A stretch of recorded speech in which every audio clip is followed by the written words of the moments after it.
This is the Detroit Sports Podcast Network. Welcome in, everybody, to the latest edition of Doc and Jock. I think this is our third week quarantine. Adam and I are having fun trying to figure out Skype recording, our new setup, living in a world with no sports. It's an interesting time. Now I'm getting a little bit stir crazy in regards to just the routine. I did go to the office to pick up some mail, and I got gas. It was surreal because I wore gloves. I didn't wear a mask yet, but to see the long line at the gas station, to see everybody, it just kind of felt surreal. And you could start to see in people's eyes a little bit of panic when I go for walks with my wife and kids. When people with their dogs approach us, they go across the street. It's a surreal time all the way around. Let me welcome in my cousin, Adam, the Jock Strozinski. How's this been now going into week 3 of quarantine? So I'm starting to feel it now. I just, the other day I got laid off. So, it's going to be interesting how this kind of evolves and shakes out for me because, realistically, I was going about my days very normally. Not a whole lot changed. I would get up in the morning. I'd go to work. I would get done with work. I would come home. I'd eat. I'd usually work on something for the podcast, and then I'd go to sleep and just hit repeat, which is pretty typical of my normal day. My weekends were a little bit different because I can't really go out anywhere. But I don't know. I think next week check in with me, see how crazy I'm going.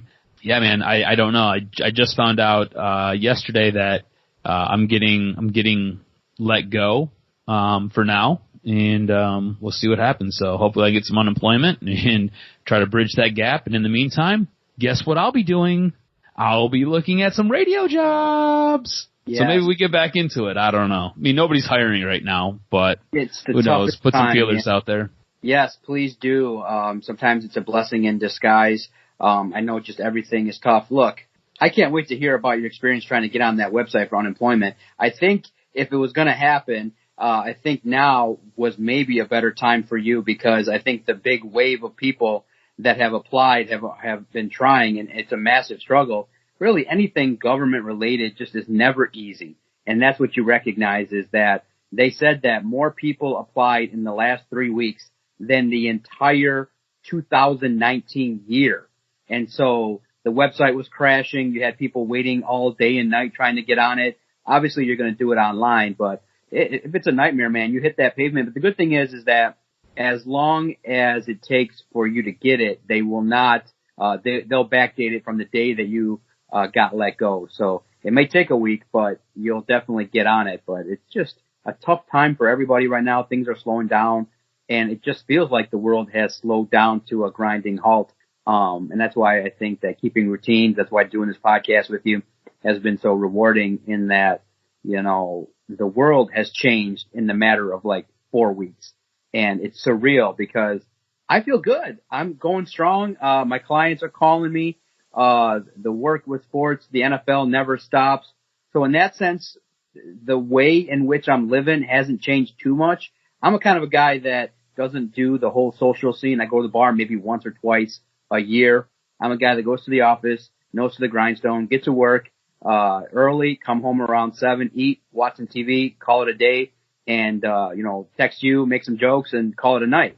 So for me, it's not all that bad, but I'm starting to question, like, okay, when this starts to lift, maybe if we're in mid-May, if we're looking at the quarantine being lifted and everything's better, how am I going to live? Am I going to be comfortable going to an arena with 20,000 people? I just don't think so. And that's why it's so fascinating now that I know you've seen, that you're hearing reports that maybe baseball will come back first in regards to maybe just all the teams playing in Arizona and players being holed up in hotels.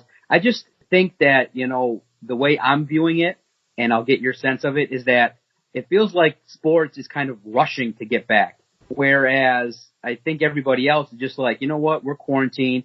We just want to see the peak hit, and we want to see a vaccine. We want to see treatment. We want to see this get better. And so I'm not rushing for sports to get back. If we have to take the NBA, NHL, and just kind of delay it until next year, I'm fine. I just want people to be okay. I just feel like the sports world, because there's so much money involved, there's so much at stake with ad revenue, with these players and their big salaries, and the way in which these franchises work. I just feel like they want to rush back as soon as possible. And I just feel like what could happen potentially by doing this is that the COVID gets better, and then all of a sudden all these mass people get together again, and it spikes again. Yeah, no, it's I think you're right, but there is a race to be first. I think whichever sports league figures out how to get their games either broadcasted again or get fans into stadiums, I think they're going to make a mint. And I think right now that's the goal. That's the key.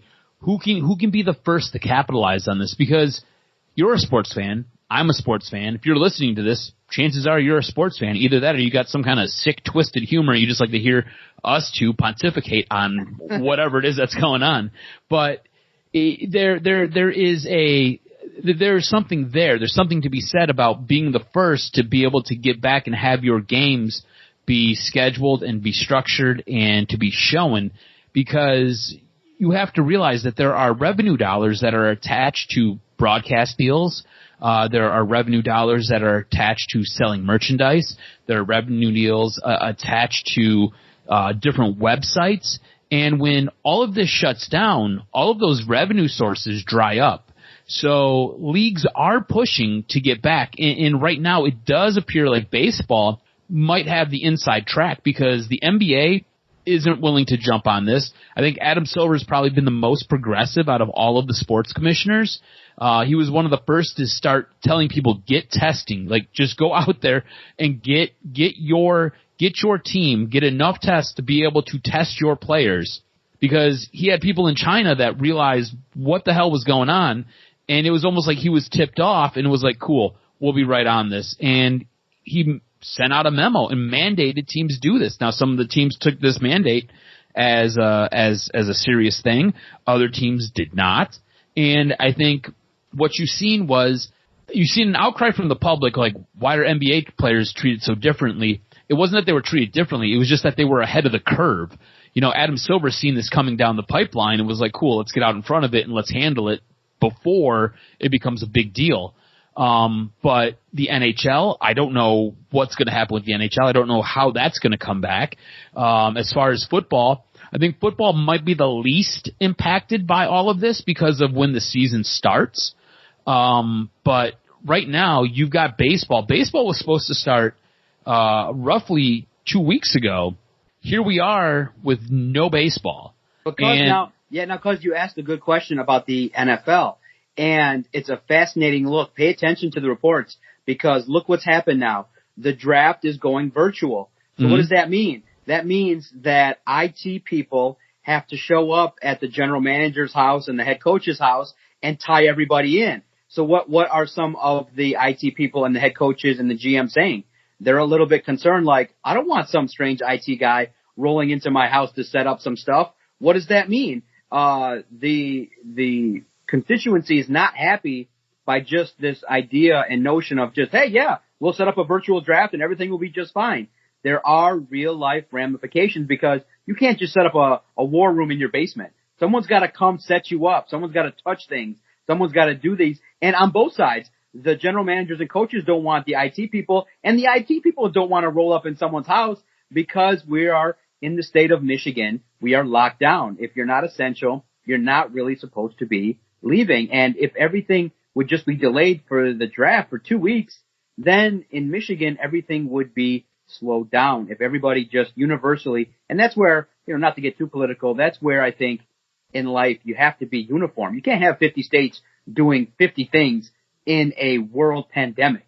It should have just been, okay, you know what? This is an unprecedented time for 2 weeks. Look, stock up, and in 4 days, we're going to lock it down for 2 weeks and see if we can shut this down in the entire country. I mean, you saw the videos of all the kids drinking, and I don't know if you saw the crazy video of the girl licking the toilet and shit like that, going, Florida was nuts. Yeah, people didn't believe. And, to be honest, I didn't believe either, but I just go with the notion of, hey, if this was serious and everybody knew about it, then we all got to act as one people. And for 2 weeks, I think there's enough food, and Americans are so fat they can live off of, peanut butter and bread for 2 weeks and figure it out. I think that we can be okay. If everybody shut it down for 2 weeks, then you'd see a drastic spike. You'd see a drastic decrease in this pandemic, but everybody's doing 40 different things. And then you got the NFL is just like, we're going to roll with whatever. We're going to keep this draft going, and it's going to be all virtual. I just don't think that people are taking seriously the real ramifications that this virus spreads like no joke. There is no stopping this virus with anybody. This virus is legit. And I just think that with big dollars, I think people are putting that ahead of people's well-being. Crazy. Well, no, I don't think it's all that crazy at all. I mean, greed is a pretty horrible thing, and that's what you got here. You've got owners who are losing money. You've got teams that are losing money. So to me, it just makes sense that people are going to push the limits to try to either get their sports team back first or get their league back first. To me, it just makes sense. And I understand it, but I think more to your point, you're absolutely right. I think you are spot on. Like, it's crazy right now. Like, the world has been flipped upside down. So you have to do what you have to do to protect yourself, protect your family. If you're the NFL, right, and you're going to a virtual draft, or you're going to a draft that is going to more or less rely on essentially the way we do a podcast, there's going to be some concern there. There's going to be some speculation because this is all brand new. So like, you got to jump on like a Zoom meeting, or you got to use Skype, or you got to use some other teleconference software to get your pick in to Roger Goodell. Now, I heard the other day, and I seen an article where teams are nervous that other teams are going to hack what they're doing. Like I get it. It makes sense. You should always be skeptical. But I mean, damn, bro. To me, I was more online with you, right? So like, now you got to have an IT guy come in. You got to have them take care of stuff. Like, I wasn't even on the page of, oh crap, the Lions are going to hack Green Bay's draft to see what Green Bay's doing, right? No, I wasn't even there. No, you've seen our Twitter. If you follow us on Twitter at Detroit Podcast, I'm making all the jokes. The Lions are going to be coming in, and all of a sudden you're going to hear the Detroit Lions select, and then they're going to go to their interview, and then it's going to be a bunch of blank screens, and it's going to be like, oh God, if there's going to be a problem, it's going to be the Detroit Lions. And now you're hearing too that there's real life ramifications that these teams are not going to be willing to trade in this year's draft. They're going to mortgage and wait until things return to normal. So you're going to see a run on a lot of picks and trades in the second and third rounds for picks next year. So that really could hinder the Detroit Lions because Miami's probably not going to give up their picks in this year's first round. So that sucks because of the fact that the way in which COVID has affected the world is making it so that these teams are going to hoard their picks this year and really fight for giving up picks next year when things return for normal. So did you see the proposal from the Steelers? Steelers want to have a 3-round draft. That's it. Just 3 rounds. That's it. Nothing else. Nothing more. So you would draft first, second, and third round. You get 3 picks this year, and then you move on. So you don't get any of your late round picks. And then all the 4th through 7th are all unrestricted. Unrestricted free agents. Which if you're a team like the Lions or you're a team like the Bengals, you're like hell no because all the unrestricted free agents are going to go to the good teams. Yeah, exactly. You know what I'm saying? Oh my God, that's makes no sense. Like only the Lions have this luck, right? Like, I don't mean to turn this into a football podcast like we've been doing, but like only the Lions have this luck where you're going to be sitting in the 3rd seat, and the world's going to flip upside down, and then everybody wants to alter the way the draft gets done. Exactly, and it's just unbelievable the way this world works and the way in which when you look at things with the Lions, it's always fascinating to look at what could happen. We're all sensing like, okay, how can the Lions get screwed? And I think the Lions get screwed if they just stay at 3, take Okudah, and he sucks.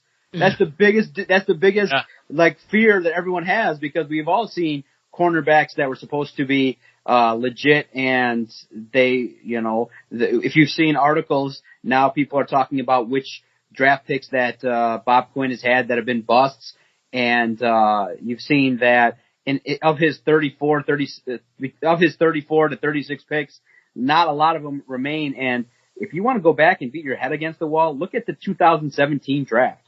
That draft class is brutal, dude. In terms of it's a big fat F. Last year and 2018 were a little bit better, but 2017 collectively, if you stack that up and look at who they took, it is horrible. NFL Network did this great research topic with all of the draft trends for all 32 teams. And basically what they were looking at is how often does your general manager hit on Pro Bowl players? And they put it at roughly 10%, right? So the mark is to try to hit at least 10% on all of your picks. Bob Quinn comes in at 2.9.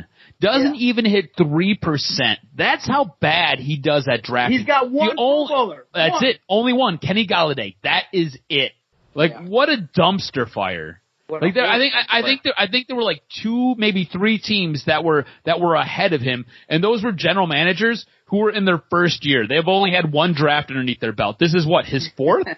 Yeah. This will be his 5th draft, I think. 16, 17, 18, 19, 20. Yeah, this will be his 5th draft. Come on, man. What are we doing? But now let's sew up the COVID talk real fast with this. When things slow down, are you going to be comfortable going out to these big 50,000 seat places like Ford Field? Are you going to get back into the concert rhythm? For me, I'm thinking I probably won't go to an arena and sit in the stands probably until October. I want to see the fall. I want to see how people respond when they go to their first college football game. Ideally, I would like to go see Tucker's first game at Michigan State, but I think for me, I'm going to take more of a wait-and-see approach. My television's okay. The house really works. The Wi-Fi's been pretty decent, holding up. So I'm not going to be all about being in large crowds when this thing blows over. What about you? Are you antsy to get back to the bars and hang out with people? Or are you saying, you know what, I'll wait a week after, like when they say, okay, when Gretchen Whitmer sits down and she has her meeting and she tells everybody this has been lifted, how long is it going to be before you get back into the full swing of things socially? I find myself currently, when I go to the grocery store or whatever, like I went to the grocery store 2 nights ago, and walking around the grocery store, I'm trying to proactively distance myself from other people, right? Because to this point, I've been good.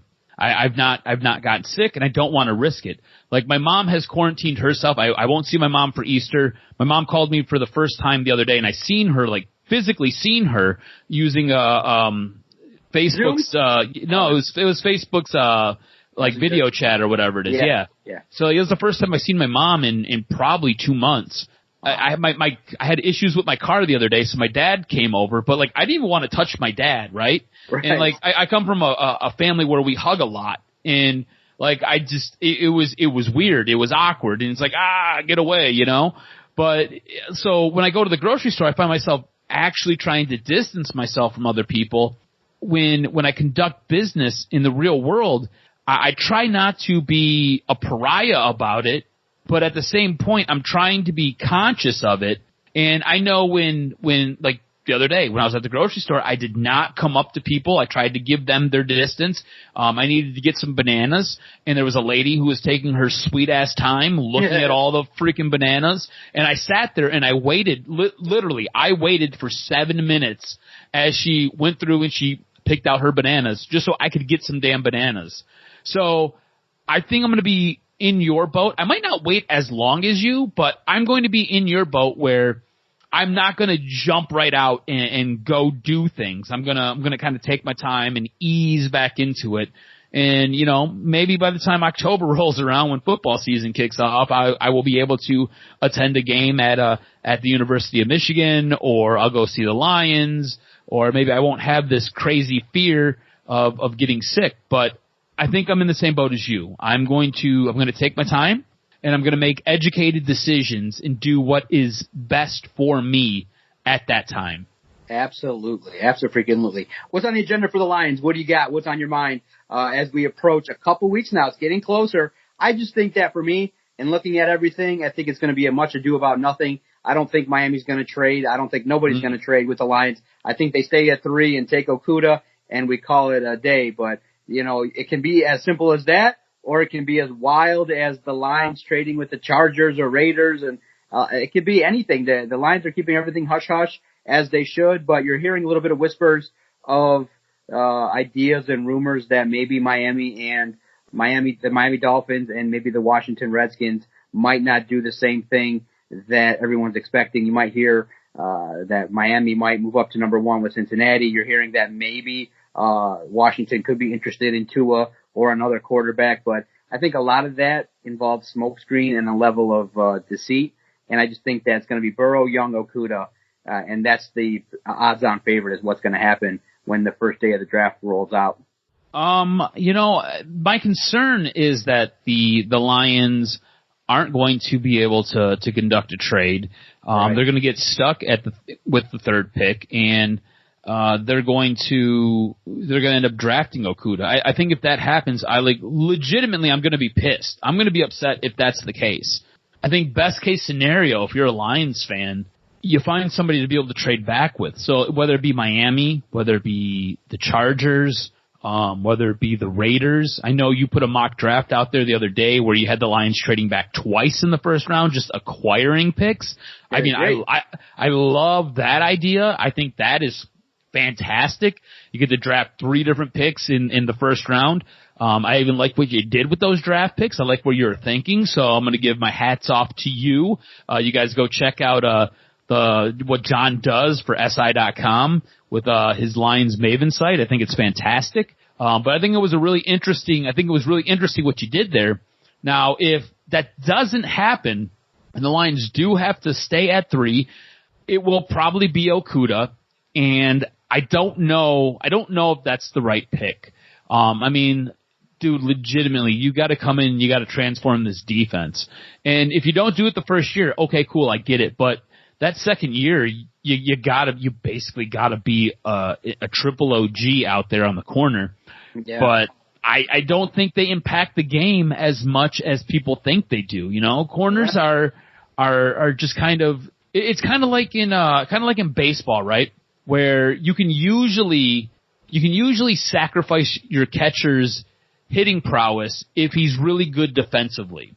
I think in football, you can really sacrifice your corner's defensive abilities and his abilities to go one-on-one with a wide receiver if you got a good front 7 or if you have a good secondary overall.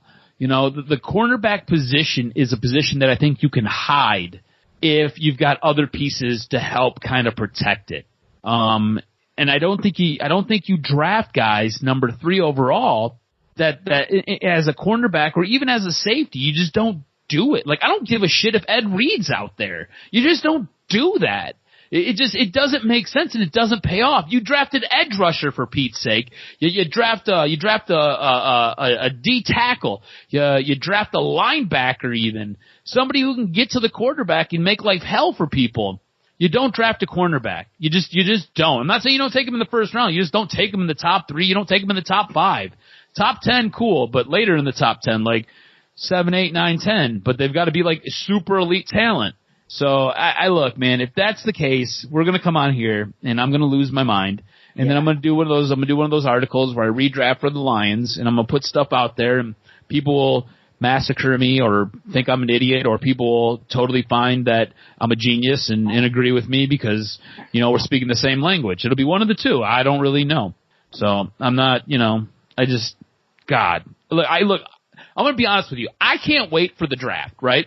I can't. I love it. I eat mock drafts up for breakfast. I eat mock drafts up for lunch and dinner. I shit mock drafts out when I sleep at night. I just wake up and I'm rolling around in mock drafts, and it's just all of it came out of me because I've just been eating them all day. All right? I love them. I love watching everything I can get. I love the Underwear Olympics, okay? I think it's fantastic when a dude's doing a 40-yard dash and his junk falls out. I think it's great. I think it's fantastic, okay? I love everything that leads up to the NFL draft, and I love the NFL draft.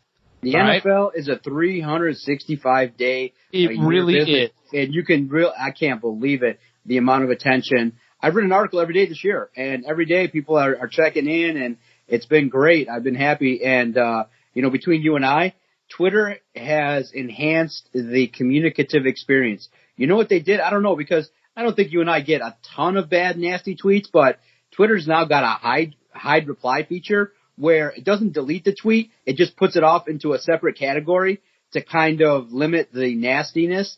So I just been hitting hide reply and hiding some of the nasty things, because people obviously write nasty things about the Lions and Bob Quinn and stuff like that. And they go political too. So I hit that, and it slows it way down. Like it's like 1. Whereas what happens is when someone sees that, others consider it like open season, that they can write whatever they want. So what it does is it kind of shifts that conversation, and nobody has to go down that rabbit hole, and it keeps the conversation kind of germane to what the tweet was. So I've been loving that. I've been loving the interaction with the Lions supporters. And I think that it's kind of split a little bit. I think everybody wants Chase Young if it's there. I don't see a scenario where they pass on him. But I think that just based on the fact that everyone saw that Darius Slay's gone, there's not going to be a need. There's a fit. And I think at number 3, people will be happy because there's been 800 of the mock drafts, and 740 of them have Okudah at number 3. And even the local media has Jeff Okudah in multiple versions, versions 2, 3, 4 of their mock drafts in the papers. They have it where it's going to be Okudah. So I think it'll be a massive surprise if it's somebody else. And I just think get ready, because they're going to do it at number 3. Ideally, I think then if it's not at number 3, they trade back with Miami, and probably they won't get a first-round pick this year. They might get some more numbers in the second and third round and just take their chances. But if you look at Bob Quinn's drafts, get ready, because when you look at how bad some of them are, it's pretty bad. See, I find that interesting, because I've got a mock draft, if you want a mock draft, and it has some very interesting twists and turns in it, and it kind of lays out what Miami might be willing to give up with R.J. White's draft chart. So I'm not sure if you want this mock draft. Do you want this mock draft? I do. Fill me in. What you got? What'd you see? Because I know you're looking at them. But in the future editions, look at sites like the Draft Wire, ESPN, NFL has like 5 different people that do them. I know. I usually go to CBS because CBS does all kinds of trades with theirs, and they're just so outlandish. Yeah, that's why I usually end up at CBS. Because look, the other night I looked at Draft Wire. They had a really good one, but there was nothing that we could really talk about or delve into. Right. I checked out Daniel Jeremiah's on NFL Network. Yeah, his was good, but again, no trades. So like nothing there to really entice or really present us with something that we can kind of jump on and get to rapping about. That's why I like CBS's, because CBS's, the guys who write for CBS, I think they sit around in their underwear, and I think they get really, really high, and then they put these together. All right. Here's what we can do, cuz I know you're seeing them. There's this program. I think it's the Draft Network. It is. Go I used it. I did it the other day. Okay. Next Wednesday in your free time, or I told you I've got a sickness. Yes. Go ahead and run one for yourself. Post it online. I'll review it, and we'll talk about it on the podcast. We'll do your first mock draft in 2020 next week. We'll do yours. Sounds 7 good. rounds. We'll look at it. We'll see what's in your brain. Here's the thing. So I got to pay $10 because I've already looked into it. I got to pay $10 to be able to make trades.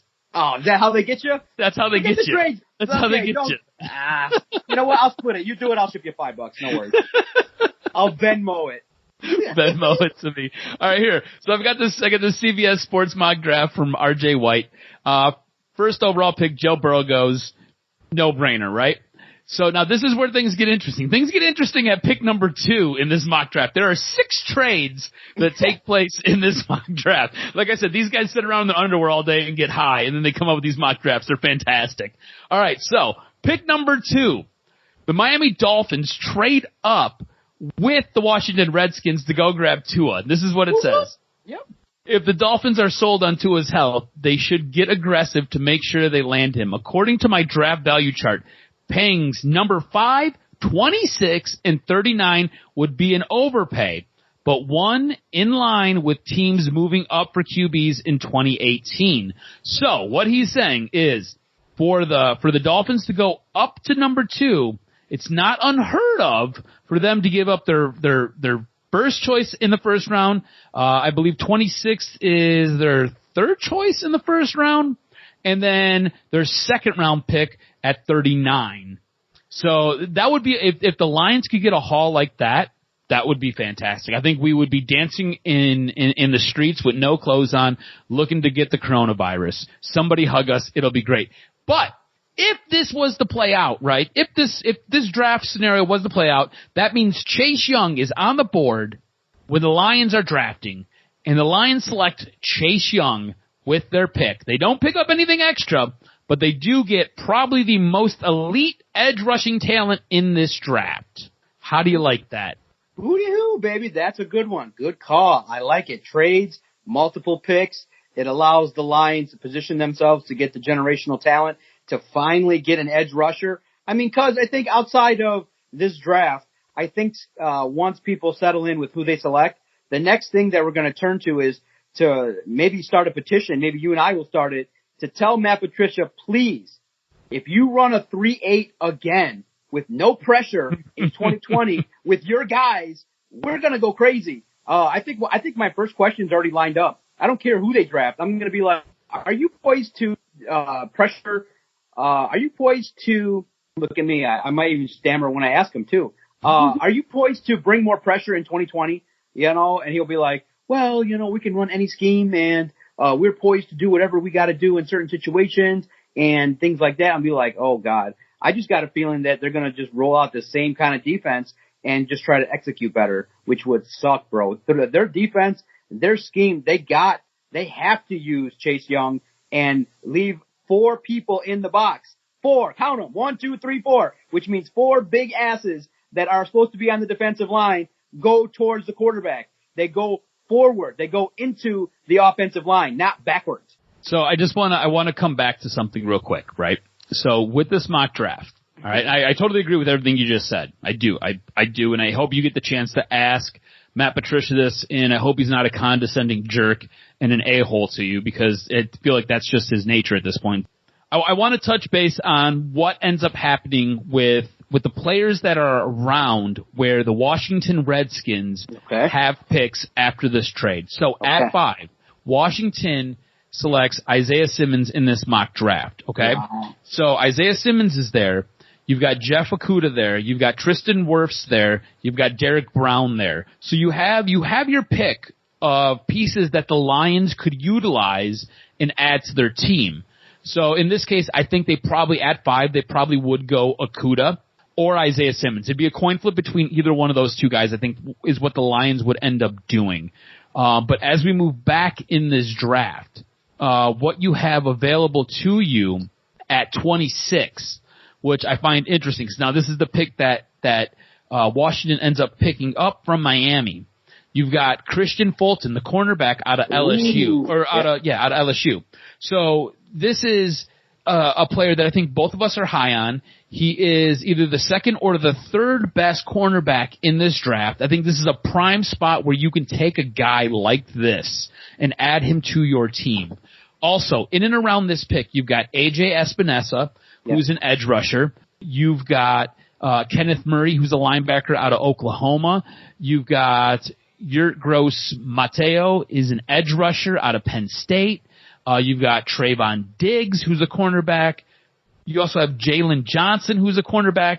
You've got a ton of guys. Zach Braun, who I've heard the Lions connected to because he was at the Senior Bowl. You've got a bunch of guys to pick from right here. Now, at the end of the first round, guys who are not off the board, DeAndre Swift, Jonathan Taylor. You've got running backs that are available to you as you start that third round. So you've got options there to take care of. If this trade was to be kind of flipped and Detroit was able to move up, or even if Detroit was not able to move up and they were to stay where they were and they were to grab their edge rusher, you also have running backs that will be available to you in that second round. And I think that is a point of interest for both of us with the way this mock draft kind of laid out. Ooh, man, that's a good mock draft you found there. I think that in the second round, You're hearing whispers maybe the Lions could look at a running back. I don't think so. I think that they're going to look for value there, and the position would be probably a linebacker or potentially, if you don't get that edge rusher, maybe get someone like that in the second round. Vito talked about Neville Gallimore. Could be somebody that could be a nice spot. Zach Vaughn is another name that you're hearing. In the second round, there's a lot of opportunity, but you realize you got another selection based off of the Eagles trade that you made by letting go of Darius Slay. So there's an opportunity in that third round to potentially get some impact maybe on the offensive line, or if you want to continue to address the defense, whether it be to get some depth, in the secondary, or if you want to fill in potentially a player on the offense, because the wide receiver position is very deep in this year's draft, and there's so many good ones that you can get a player there on the offense. So this draft upcoming could go a lot of different ways, and in the coming weeks, pay attention to us here at DocNJock, to SI, as we start to peek at the mid rounds. The first couple of rounds, you're starting to kind of feel and get a vibe of what's going to happen. You have an idea. It's going to be probably defense is the odds-on scenario. I mean, they could be, if they get an opportunity to select again in the first round, they could go running back. But I think that now it's going to be targeted, but probably in the later rounds. I feel like the defense will be targeted in the first couple rounds, and the offense will be targeted in the mid rounds, where there's a lot more value and there's some players that could definitely be there. Now, I want to get your sense of this. Any credence do you give to the rumor that Bob Quinn could lob or receive a phone call from Bill Belichick going, I really like that number 3 pick. Would you be willing to go down into the 20s for a bunch of future picks? Now, I saw that rumor and I nearly shit my pants. I was like, hell no, there's no way that the Lions would take Tooney, the offensive lineman, and the 24th or 26th pick in this year's draft and give Bill Belichick the 3rd pick. That would be collusion at the highest level, because the Patriots don't have any draft capital. That's not enough when you look at the charts that are out there in terms of points. Tooney and the first round pick doesn't equate to the value of the number 3 pick. But you always hear these whispers that if you're Bill Belichick, you obviously lobbed the phone call, but wouldn't you want Stafford instead? Why would you want an unproven guy? And you heard the whispers, and for now those rumors are dead, but I'm here to fire them back up. If you're the Patriots, why not lob a call and figure out a package, to get Stafford or to get that number 3 pick? I mean, hell, they got a direct line with all the freaking players that they've dumped to us. Do you give any credence that maybe there's one more trade? Might not be for the 3rd pick. Do you think the Lions make more moves over under 1.5 with the Patriots in this year's draft? I could see it happening. It makes total sense to me. Right? You look at everything that Bob Quinn has done with Bill Belichick. Trading their first round pick, a player, and possibly a future first round pick or 2. Right. We need future first rounders, but see, it's a win now mode. That's what's coloring everybody. Yeah. Because we could see it, but I just don't see it happening. I just find it fascinating that. So here's the deal, right? So if I'm Bob Quinn and Bill Belichick calls me and he wants my 3rd overall pick, and he's going to give me, what are they drafting? I think 23rd. This is what I need to happen, right? So I'm going to need that first. I'm going to need that pick. Yep. So we're going to flip flop first. I'm going to need a future pick, so I'll need a 2020 first rounder. Yep. And then I'm going to need this year's 2nd. Yeah. And then I'm going to need next year's 3rd. Yeah. And you're going to have to give me something else. If it's an offensive lineman, give me an offensive lineman. You got to give me something. You might need Tooney and Gilmore. You might need both of them if they're going to dump salary. I mean, yeah. You might need it, but I don't see a blockbuster. I just see maybe if they do pick up the phone again, maybe swapping 3rd round to 7th round, and swapping where if New England wants to move up, then Bob Quinn will trade out of the 4th round pick to get down to the 5th or shit like that. I think they'll make some minor deals. I think they make one. I don't think they go over. I think they make one more deal and they help each other out and figure shit out for value and stuff like that. So I just can't wait to see how this goes. Yeah, memo to Bob Quinn. You can call, the 30 other GMs. They would probably look at some of the talent that you have and look at making some deals with them. It's good. We got it. You can master the deal with the Patriots. You're good. You got it. You got that one team down. Let's work with some of the other teams because there's some good talent in these in this league. So let's see what happens, man. As we approach it, follow along at Detroit Podcast. Send us your mock drafts. Adam's going to do one. If you're dropping your $10 for the trades on the Draft Network, send us to us. I love reading them. I'm not I'm getting overwhelmed with them, but I'm reading them all and I like it. There's some good general managers out there. They got the Lions taking some value and they got the Lions making some trades and it's good stuff. Do them. Send them to Detroit Podcast. Adam and I will read them. We love them. Yeah, absolutely, man. I love mock drafts. Yeah. I love everything that has to do with the NFL draft. I think it's fantastic. Yeah, no, it's great. It's been fun to do this podcast. DocNJock is going to roll along. No pandemic, no global virus is going to stop us. We'll figure out a way. Even if it's just us talking on the phone and recording it, we'll figure it out. Adam and I love podcasting. We love shooting the breeze. We would do this even if it wasn't recorded. It's a good time. We appreciate all the support, everyone listening. And Adam is rolling out podcasts on the network. You're doing a good job. I'm thankful you picked 2011 and going back and reviewing some of the games. That was a good year for the Lions, man. That was a good year. And like we said last week, it's a shame they didn't build on it. But hey, at least they produced in that decade a good start, and it produced Calvin Johnson and Ndamukong Suh, two members of the All-Decade team. Not members of the Lions. They're not really fond of the Lions anymore, but at least the Lions had some players on the All-Decade team. And even though they had a below average decade, they did make some strides. I think they're building, and they got guys that they believe in. This year will be the year that Matt Patricia's got to prove that with his guys and his system that you can play more games like you played against the Chiefs and get the W. Moral victories aren't going to count. This fan base is going to be rabid. Rabid Lions. Rabid Lions fans are going to be there, whether it be watching from home or in the stands. Matt Patricia and company got to do a good job this year of getting those W's. And I can't wait to see it, man. We'll be here week in, week out, breaking it all down. Follow Adam on Twitter at AdamRSTROZ. Follow the network at Detroit Podcast. Check out his Practice Squad podcast on Thursdays.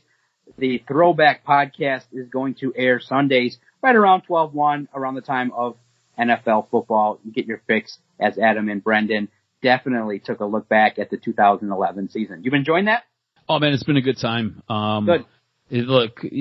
Real interesting podcast coming up this Sunday looking at what took place between Minnesota and the Cowboys with the Lions. So tune in and take a listen because I think both of us kind of disagree on where this team is or was at that time. So take a listen. It'll be good.